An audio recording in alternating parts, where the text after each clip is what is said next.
વિસ્તારની વહેતી ગંગામાં સુરેન્દ્રનગરના કોન્ટ્રાક્ટરે હાથ ધોયા છે। શિયાળીના સુએજ ટ્રીટમેન્ટ પ્લાન્ટના લોકાર્પણ પહેલા જ તિરાડો પડી ગઈ છે। લાખો રૂપિયાના ખર્ચે બનાવવામાં આવેલા પ્લાન્ટના તળિયાની દિવાલ ફાટી આ સાથે જ કોન્ટ્રાક્ટ એજન્સીએ કામગીરીમાં ભ્રષ્ટાચાર કર્યો હોવાનો આરોપ લગાવ્યો છે। તાત્કાલિક કોન્ટ્રાક્ટર વિરુદ્ધ કાર્યવાહી કરવાની પણ સ્થાનિકોએ માંગ કરી છે। પ્લાન મિનિમમ 4 વર્ષથી હજી એક વખત યુઝ કર્યો એવું લાગતું નથી, છે જ નહીં।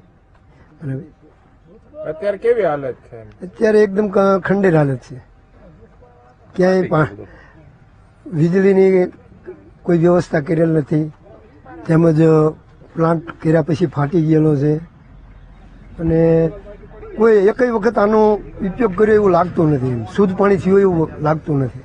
શિયાળી ગામની અંદર જે એસટીપી બનાવેલું છે, જે સીવેજ ટ્રીટમેન્ટ પ્લાન્ટ, એ આવ ખંડેર હાલતમાં સંપૂર્ણ ફાટી ગયેલો છે। કોઈ જ હજી સુધી બનાવ્યા પછી એક પણ વખત ઉપયોગ કર્યા વગર આ પ્લાન્ટની હાલત આપ જોઈ શકો છો કે ક્યાંય કોઈ રીતે સ્થિર પણ નથી, કદાચ આપણે લાત મારીશું તો પડી પણ જશે। આ રીતે લાખો રૂપિયા આ તાલુકાની અંદર ક્યાં કેવી રીતે વેડફાય છે એના એક નહીં હજારો ઉદાહરણો અહીં જોવા મળે છે। મને લાગે છે કે સરકારની નજર અહીં પડશે કે કેમ, અને લોકો પણ હવે બધું જોઈને જાગૃત થશે કે કેમ, એ પણ બહુ મોટો વિશાળ પ્રશ્ન છે।